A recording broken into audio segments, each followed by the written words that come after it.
बिस्मिल्लाहिर्रहमानिर्रहीम। अस्सलाम वालेकुम व्यूअर्स। आज हलवा पूरी रेसिपी की मैं दूसरी वीडियो आपको दे रही हूँ।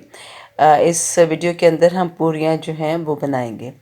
पूरियाँ बनाने के लिए कई मेथड्स हो सकते हैं। आज जो है एक मेथड से मैं आपको पूरी बता रही हूँ जिसमें हम सिर्फ प्लेन फ्लावर यानी कि मैदा यूज़ करेंगे।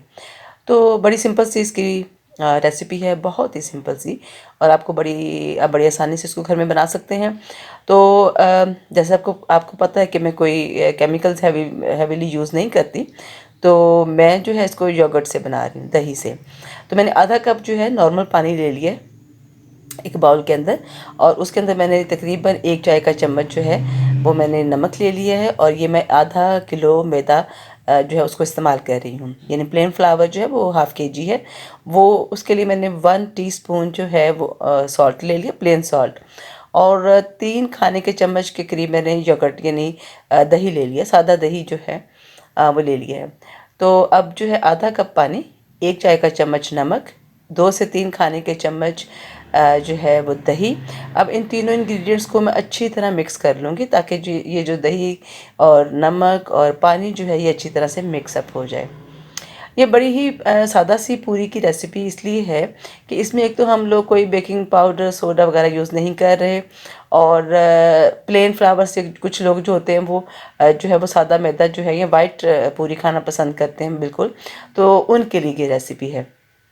तो आधा केजी मैंने इसके अंदर मैदा ले लिया है। तो जो हमारा दही और इसका जो हमने एक मिक्सचर बनाया था उसमें मैं इस मैदा को मिक्सअप कर लूँगी। यानी अच्छी तरीके से हम इस तरह मिक्स कर लेंगे कि वो इसके अंदर जो है वो ऐड हो जाए। तो जब एक दफ़ा ये मिक्स हो जाएगा तो फिर मैं इसके अंदर ग्रेजुअली थोड़ा थोड़ा पानी ऐड करती जाऊँगी, और हम जो इसको गूँथ लेंगे। अच्छा जी, यूँ है कि दही जो होता है इसकी मैं एक बात और बताऊं कि दही की जो पूरी होगी वो बहुत ही नरम पूरी होती है। दही की वजह से इसके अंदर बड़ी शाइन भी रहेगी, और एक बड़ी जो है ना स्मूथनेस या मुलायमियत जो होती है आप कह सकते हैं वो आपको महसूस होगी।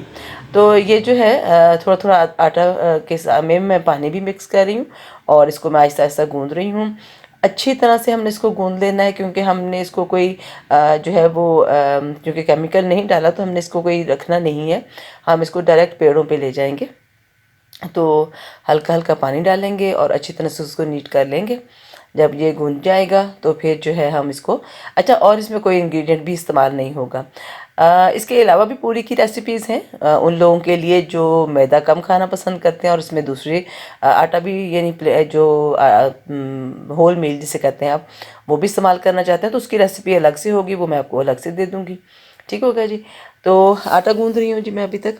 मैंने इसमें स्किप करना नहीं चाहा, मैं चाह रही थी कि आप इसका सारा प्रोसीजर मुकम्मल देखें। और जो है इसको हम गूंद कर जो है गूंदने से ही ये मुलायम हो जाएगा।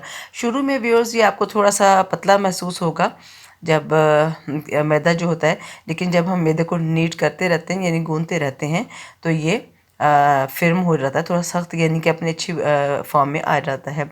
अब हमारा मैदा जो है यानी सॉरी डो जो है वो तैयार हो गई है, और इसके हमने पेड़े बना लिए हैं। एक पेड़ा मैं आपके सामने बना रही हूँ, और ये मैं ऑयल के साथ बना रही हूँ। इसके मैंने बिल्कुल भी ड्राई यानी कोई भी आटा या मैदा इस्तेमाल नहीं किया।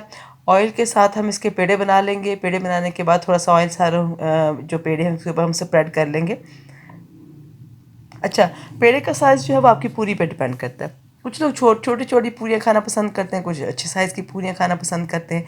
तो मीडियम साइज़ के लिए जो मेरा आधा किलो मैंने मैदा लिया था उससे तकरीबन ये 14 से 15 पूरियाँ तैयार हो जाएंगी।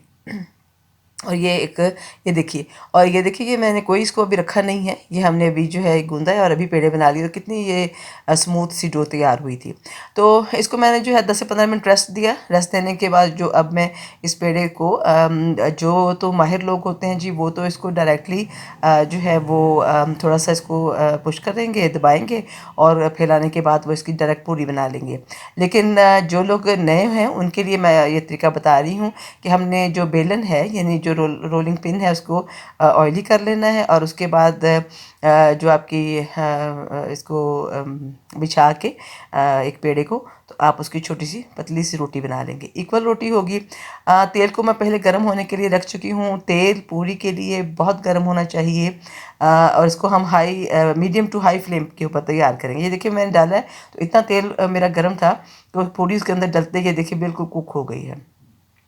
मैं इसको हल्का सा प्रेस करते हुए जो है मैं इसको एक साइड से पका लूँगी और फिर तकरीबन ये हाफ़ मिनट एक साइड में लेगी और हाफ़ मिनट जो है पहली पूरी ये हाफ़ मिनट दूसरी साइड लेगी। लेकिन जब टेम्परेचर आप इसका मेंटेन रखेंगे तो फिर जो है ये पूरी इससे भी कम यानी हाफ़ मिनट में आपकी पूरी तैयार होती जाएगी। इसको बिल्कुल भी आपने छोड़ना नहीं है। जैसे ही आप पूरी को इसके अंदर एंटर करेंगे तेल के अंदर तो आप उसको थोड़ा हल्का सा दबा के इसको मतलब प्रेस करें और घुमाएं और साथ उसको पलट के दूसरी साइड से सेम 20 to 30 सेकेंड जो है वो आपको दूसरी साइड पे लग जाएंगे और उसके बाद you have to remove from oil से इसको निकाल लीजिएगा। ठीक हो गया जी। और ये देखिए ये दूसरी पूरी है। अब जैसे जैसे हम इसकी पूरियाँ तैयार करते जाएंगे हमारा टाइमिंग जो है फ्राइंग की वो पहले से भी कम होती चली जाएगी। अच्छा ऑयल इस्तेमाल कीजिए, अच्छी खुराक खाइए। घर के अंदर पूरी बनाने का मसला ये है कि एक तो आपको अच्छा देखिए जी फ्रेश मिल रहा है, दूसरा ये है कि आप अपनी मर्ज़ी से अपनी चॉइस के मुताबिक जो है इंग्रेडिएंट को इस्तेमाल करते हुए पूरी खा सकते हैं। तो इसी तरह से मैंने सारी पूरियाँ तैयार कर ली हैं देखिए। और ये पूरियाँ कितनी सॉफ्ट है मैं आपको इसको यहाँ फोल्ड करके बता रही हूँ। ये देखिए ये बिल्कुल इतनी सॉफ्ट पूरी है और अंदर से आप देखिए बहुत ऑयली इसने ऑयल एब्जॉर्ब नहीं किया हुआ क्योंकि हमने इसको हाई फ्लेम के ऊपर फ्राई किया है। तो जब भी किसी चीज़ को हाई फ्लेम पे फ्राई किया जाता है तो वो बहुत ऑयल एब्जॉर्बिंग नहीं होती और वो बड़ी जो है नाइस फॉर्म में आ जाती है। ठीक है, ये मेरी पहली पूरी थी। ये दरमियान से हल्की सी देखें क्रंची हो गई थी, लेकिन जैसे जैसे ऑयल गर्म होता गया तो पूरियाँ जो थी वो अच्छी फ्राई होती गई। इस रेसिपी को जी ज़रूर ट्राई कीजिएगा। नेक्स्ट रेसिपीज़ के साथ आपके खिदमत में हाजिर होंगी। ये मेरी दूसरी रेसिपी है। अपना बहुत सारा ख्याल रखिएगा, रेसिपी को ट्राई कीजिएगा और अपने कमेंट से आगाह कीजिएगा। अगली रेसिपी से मुलाकात होगी। अल्लाह हाफिज़।